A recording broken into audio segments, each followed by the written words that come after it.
জীবনে একটা সময় ধাক্কা খাওয়া খুব জরুরি। আপনি যদি ধাক্কা না খান, আপনার জীবনে যদি ঝড় তুফান না আসে, বিপদ আপদ না আসে, আপনি কখনোই নিজেকে শক্ত অবস্থানে নিয়ে যেতে পারবেন না। আমি ছোট্ট একটা উদাহরণ দিচ্ছি, কেন জীবনে ধাক্কা খাওয়া জরুরি? কেন আপনার জীবনে পতন হওয়া দরকার? পতন না হলে তো উত্থান হবে না ভাই। আমি ছোট্ট একটা উদাহরণ দিই। আপনি মনে করেন ২ টা গাছের চারা কিনে নিলেন। ২ টা গাছের চারা কিনে নিলেন, এখন ২ টা জায়গায় সেগুলোকে রোপণ করবেন।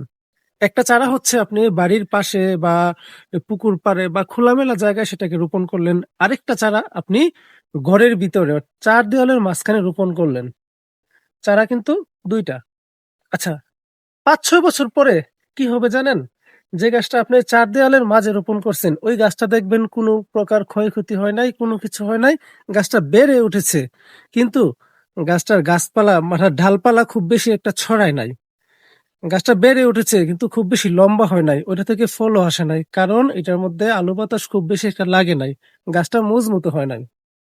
অপরদিকে যে গাছটা আপনি রোপণ করেছেন পুকুর পাড়ে বা নদীর ধারে যেকোনো একটা খোলা জায়গায়, ওই গাছটার অবস্থান দেখবেন, ওই গাছটা অনেক শক্ত হয়ে গেছে। ওই গাছটার শিকড় অনেক দূর পর্যন্ত গেছে, অর্থাৎ মাটির অনেক গভীরে গেছে। ওই গাছটার ঢাল অনেক বেশি গজাইছে। গাছটা উপরের দিকে অনেক লম্বা হয়েছে। কেন? ওইটার মধ্যে আলো বাতাস লাগছে, বাইরের যে হাওয়াটা ওইটার ভিতরে লাগছে, বাতাস, ঝড় তুফান, এটা কিন্তু অর্থাৎ অনেক প্রতিকূলতা সেটা অনেক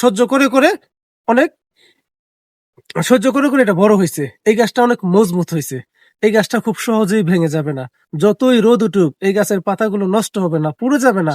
যতই ঝড় তুফান আসুক এই গাছটা কিন্তু কখনোই ভেঙে যাবে না। কিন্তু ৪ দেয়ালের মাঝখানে যে গাছটা ছিল সেই গাছটা কিন্তু দেখবেন যে নষ্ট হয়ে যাবে। একটু আঘাত লাগলে ওই গাছটা ভেঙে যাওয়ার সম্ভাবনা আছে। তেমনি আপনার জীবনে যদি ঝড় তুফানও আসে, আপনি যদি একবার একটা প্রতিযোগিতায় অংশগ্রহণ করেন, আপনি যদি হেরেও যান, আপনি হেরে যাবার অর্থ হচ্ছে এটা আপনাকে সফলতার দিকে আরো বেশি ধাবিত করবে। সফলতা আপনাকে আরো আরো বেশি আকৃষ্ট করবে। সে হিসাব করে একটা মানুষের জীবনে ঝড় তুফান আসা জরুরি। পরাজিত হওয়া জরুরি। জীবনে ধাক্কা খাওয়া জরুরি। বিপদ যতই বড় হোক, আপনি যদি বিপদকে ভয় পান, কখনোই বিপদ থেকে উদ্ধার হতে পারবেন না। বিপদকে ভয় পাবেন না।